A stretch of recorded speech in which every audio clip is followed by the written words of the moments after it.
بسم اللہ الرحمن الرحیم۔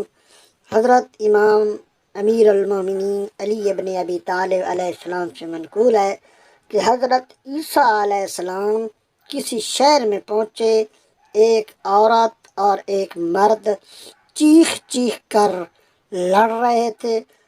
مولا نے حضرت نے لڑائی کا سبب دریافت کیا تو مرد نے جواب دیا کہ یہ میری بیوی ہے، نیک ہے، پاک ہے، کوئی عیب نہیں رکھتی، مگر مجھے پسند نہیں ہے، میں اس سے جدائی کرنا چاہتا ہوں۔ حضرت نے پوچھا آخر اس کا سبب کیا ہے؟ تو وہ بیان کرتا ہے کہ حضرت عرض کی کہ یہ بڑھیا نہیں ہے، مگر اس کے چہرے پر رونق نہیں ہے، بڑھیا جیسی لگتی ہے مطلب ہے۔ حضرت عیسیٰ علیہ السلام نے عورت سے دریافت کیا، تو چاہتی ہے کہ تیرے چہرے کی رونق بحال ہو جائے؟ عرض کی کیوں نہیں؟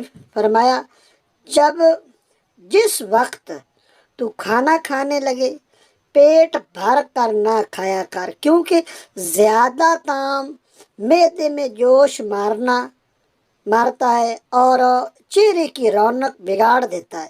چنانچہ اس عورت نے حضرت کے فرمان کے مطابق عمل کیا شروع کیا، تھوڑے ہی دنوں میں اس کے چہرہ بحال ہو گیا اور وہ خوبصورت لگنے لگی، تو خاوند بھی اس سے محبت کرنے لگا۔ خداوند متعال ہمیں فرامین اہل بیت پر عمل کرنے کی توفیق فرمائے۔ اللہم صلی علی محمد و آل محمد۔